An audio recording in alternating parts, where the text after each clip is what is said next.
خدمت خلق و فروغ حمد و نعت کے لیے کوشاں ادارہ چمنستان حمد و نعت ٹرسٹ کراچی میں منعقدہ 5ویں عالمی حمد و نعت کانفرنس و حمدیہ و نعتیہ مشاعرے میں شرکت ملک و بیرون ملک کے ممتاز و معروف علماء اکرام، مشائخ عظام، حمد و نعت ریسرچ اسکالرس اور شعراء اکرام کو ہندوستان سے ڈاکٹر داؤد محسن کی جانب سے آداب پیش ہے۔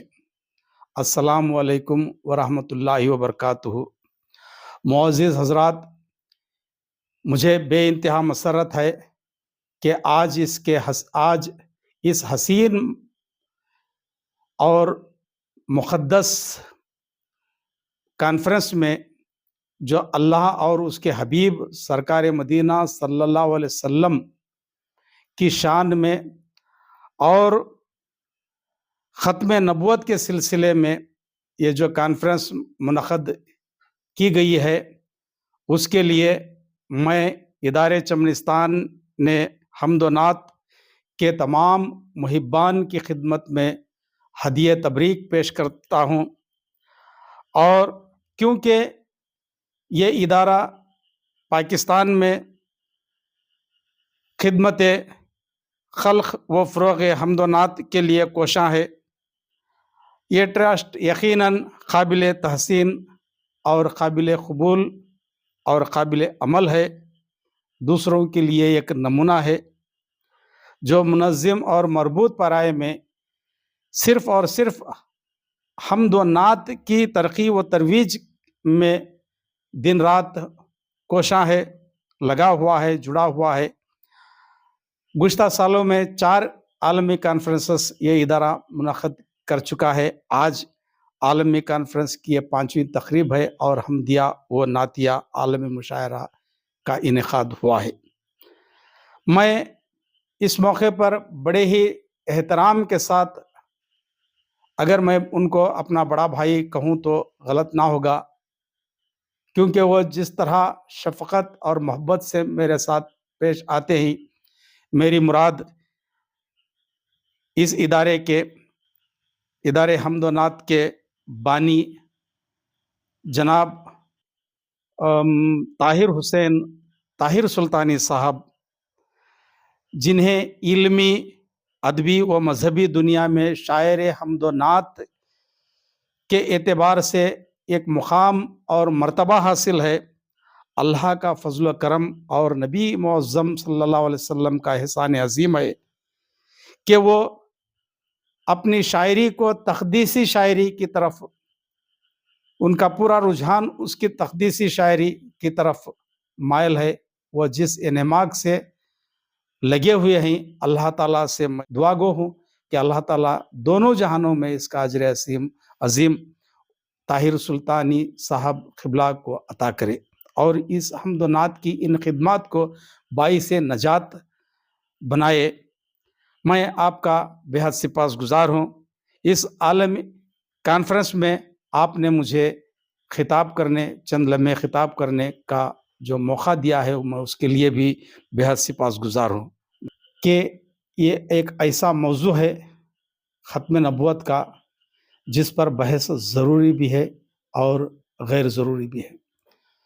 ضروری اس لیے ہے کہ عہد نبوت سے لے کر آج تک کئی ایسے ملحد و مرتد لوگ گزرے ہیں ہر زمانے میں، جنہوں نے نبوت کا اعلان کیا ہے اور انہوں نے منہ کی کھائی ہے، شکست کھائی ہے، یا تو وہ قتل ہو چکے ہیں یا وہ فی نار جہنم ہو چکے ہیں۔ ہم مسلمانوں کا عقیدہ یہ ہے کہ ہم ایمان بالغیب پر یقین رکھنے والے ہیں اور نبی معظم صلی اللہ علیہ وسلم کو خاتم النبین اور خاتم المرسلین ہونے کا اقرار کرتے ہیں، تسلیم کرتے ہیں، اور اسی پر ہمارا ایمان ہے۔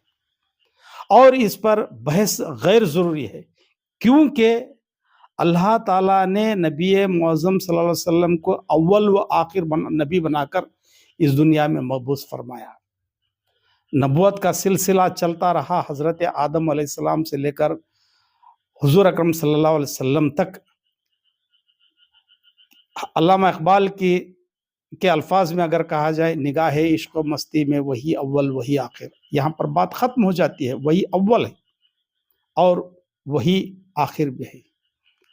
आखिर आखिर ज़मा, खातिमुल मुरसलीन, खातिमुन नबीन हुजूर अकरम सल्लल्लाहु अलैहि वसल्लम की ज़ात अक़द्दस ही है, जिसका ऐलान अल्लाह ताला ने सूरह अहज़ाब की इस आयत में कर दिया है कि मा काना मोहम्मदिन आबा अहदिम मिन रिजालिकुम वलाकिन रसूलुल्लाहि व खातमुन नबीना व काना अल्लाहु बिकुल्लि शैइन अलीमा। तुम्हारे मर्दों में से किसी के बाप नहीं हैं, लेकिन वो अल्लाह के रसूल हैं और सब अंबिया के आखिर में सिलसिला नबुवत ख़त्म करने वाले हैं, और अल्लाह हर चीज़ का खूब इल्म रखने वाला है। ये आयत हमारे लिए काफ़ी है। जैसा कि मैंने कहा कि कुरान पर और नबी करीम सल्लल्लाहु अलैहि वसल्लम के इरशादात पर हमारा ईमान है। ये एक आयत आखिरुज़्ज़मा होने के लिए काफ़ी है। और उसके अलावा कई कुरान करीम में कई आयत के ज़रिए भी ये ऐलान किया गया है कि नबी करीम सल्लल्लाहु अलैहि वसल्लम आखिरी नबी हैं और आखिरी रसूल हैं।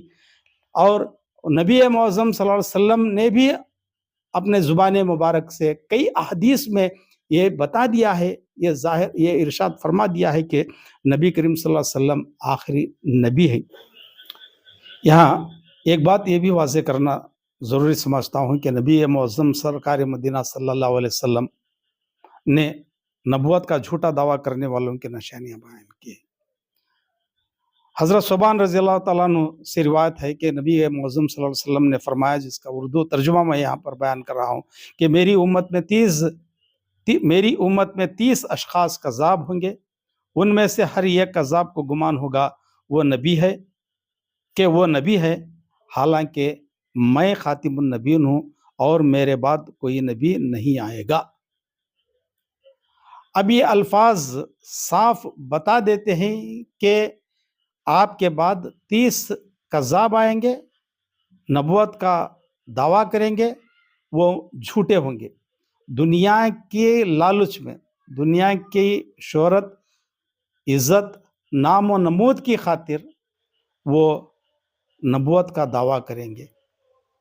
और यहाँ ये भी वाज़ेह हो जाता है इससे कि जो शख्स नबूवत का दावा करता है, उसे तस्लीम करने वाला या उससे अलामतें पूछने वाला या कोई निशानियाँ पूछने वाला या उससे फॉलो करने वाला भी मुर्तद ही होगा। वो दुनिया भी बिगाड़ लेगा और आखिरत भी बिगाड़ लेगा। हमारा ईमान सलामत उसी वक्त रहता है कि अगर कोई शख्स, कोई भी क्यों ना हो, आज दुनिया में, मैंने कहा दुनिया में आज बहुत सारे फ़िरक़े सर उठाए हुए हैं।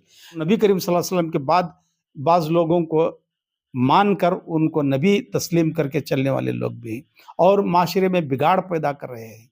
उन लोगों से बचना चाहिए। उन लोगों का ईमान, ये तो गारत हुआ, उन लोगों की सोहबत इख्तियार करना भी हमारे लिए गलत है। उन लोगों से बचकर रहना हमारे लिए लाजमी है। वह उनके चाल चलन, तौर तरीक़े, रहन सहन, नाम वगैरह सब कुछ हमारे जैसा होगा, हमारे साथ उठना बैठना होगा, हमारा खाना पीना होगा, लेकिन उनकी शनाख्त हमारे लिए बहुत ही मुश्किल होगी। ईमान हमारा सलामत है तो दुनिया भी सलामत है, आखिरत भी सलामत है। आखिरत, दुनिया की ज़िंदगी अपनी जगह है, आखिरत हमारे लिए अहम है।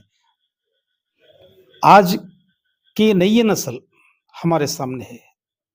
नई नस्ल को बहकने ना दिया जाए, इस्लाम की सही तालीम और सही तरबियत उन्हें दी जाए।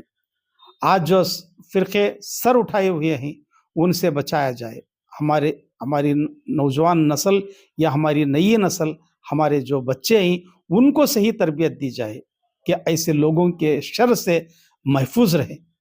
उनका ईमान सलामत रखने की हमें ज़रूरत है।